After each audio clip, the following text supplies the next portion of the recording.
እ የተከበራችሁ መላው የኢትዮጵያ መብራት ኃይል ሰራተኞችና አገርን መምራት ላይ የምትገኙ የብልጽግና ፓርቲ አመራሮች፣ ፖለቲከኞችና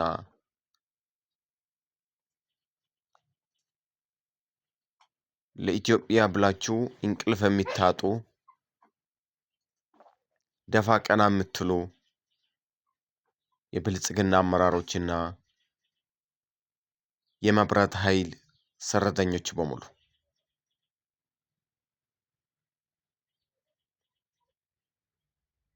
ለኢትዮጵያ ብልጽግና ብሎም ለኢትዮጵያ ልዕልና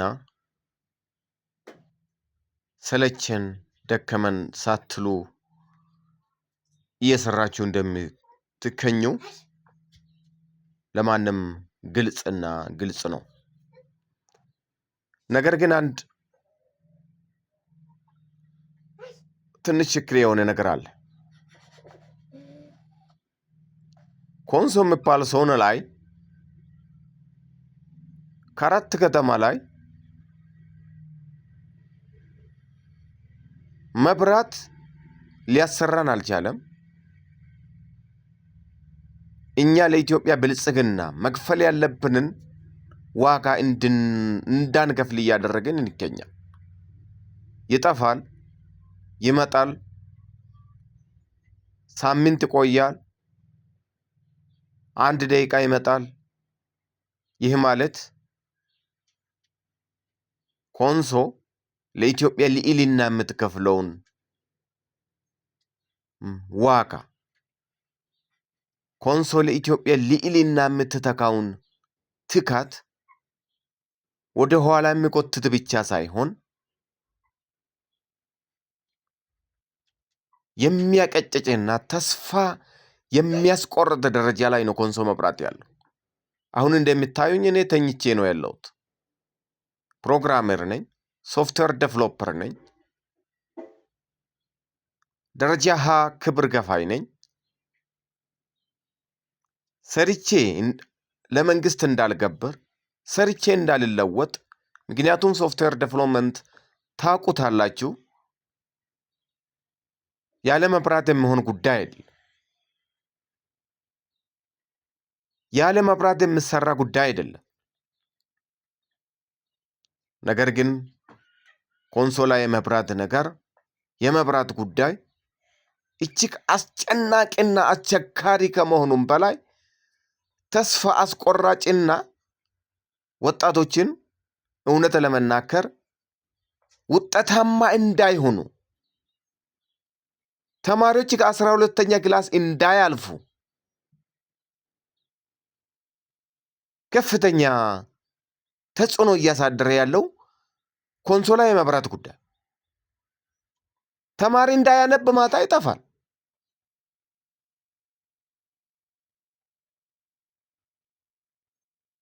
አቅም የለውም ተማሪ ጄኔሬተር ገዝቶ እንዳይጠቀም። መስሪያ ቤቶች ተከላካዮችን ማስተናገድ አልቻሉ። ምክንያቱም ነዳጅም ጄኔሬተርም ውድ ከመሆናቸው የተነሳ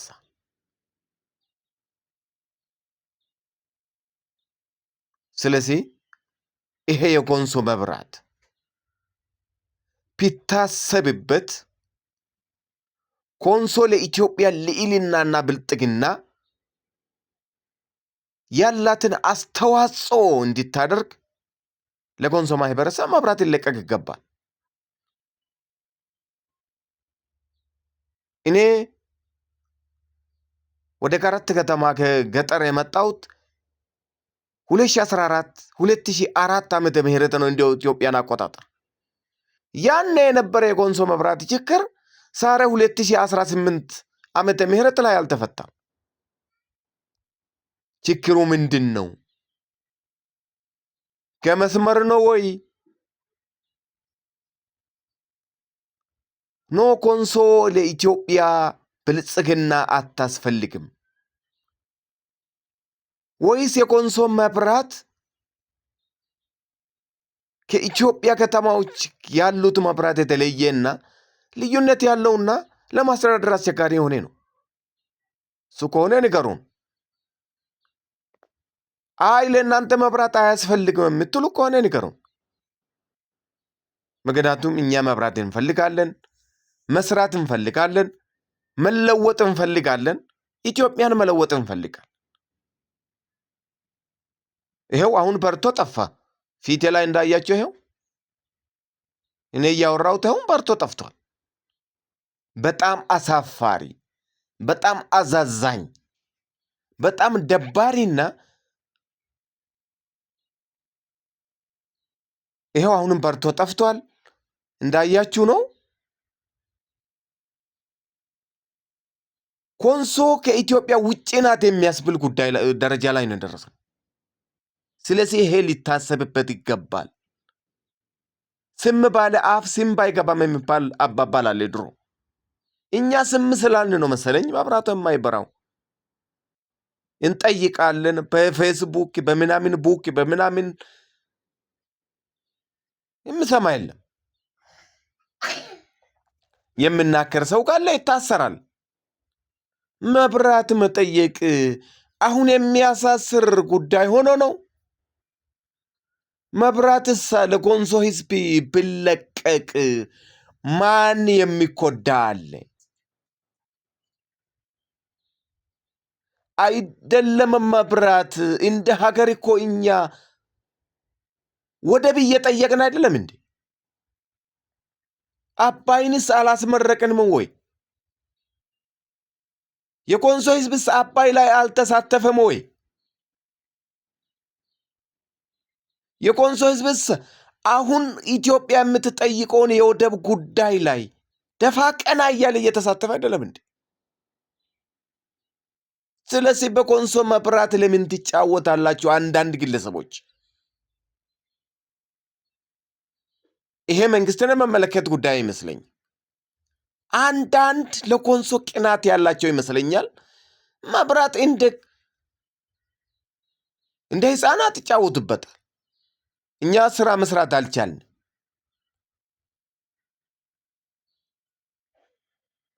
ወጣቶቻችን ስራ ፈጠራ ላይ መሳተፍ አልቻሉ።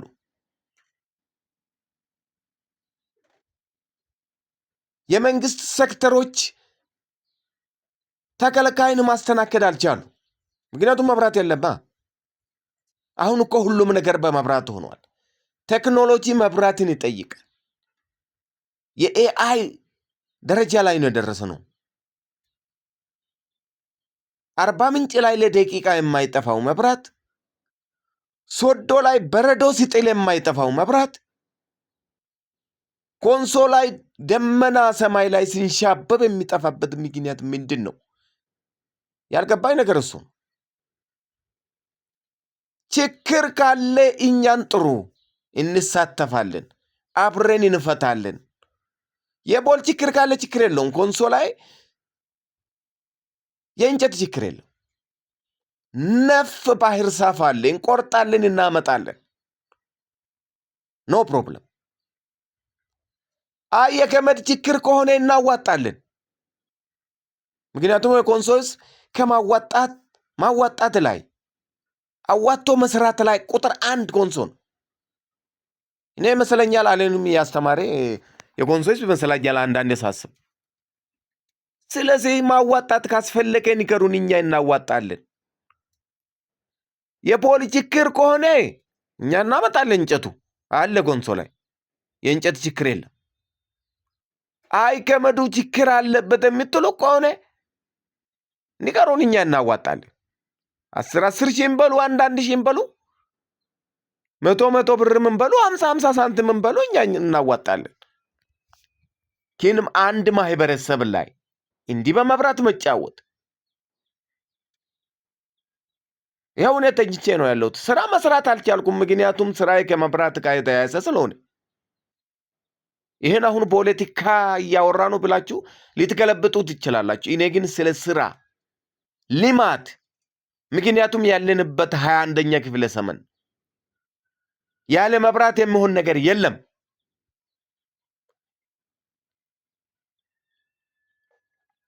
እርሻም ቢሆን መብራት ይጠይቃል እኮ በአሁኑ ሰዓት ላይ።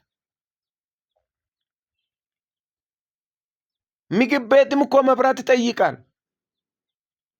የዶክተር አብይን የአረንጓዴ አሻራ ኢትዮጵያ ላይ የሚተከሉት እንጨቶች መብራት ካልተለቀቀ እኛ የምንቆርጥ ከሆነ ምን ዋጋ አለው? ዶክተር አብይ ዝም ብሎ እየለፉ ነው ማለት እኮ ነው ጠቅላይ ሚኒስትራችን።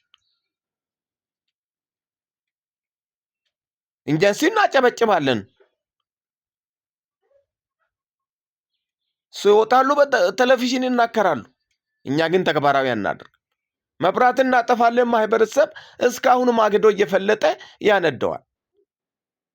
ባለፈው የተከልነው መልሰን እንቆርጣለን። ስለዚህ ምንድን ነው መብራት ብኖር እኮ ውሃ የምናፈላው፣ ምግብ የምንሰራው፣ እራት የምናብስለው፣ ቡና የምናፈላው እንዴ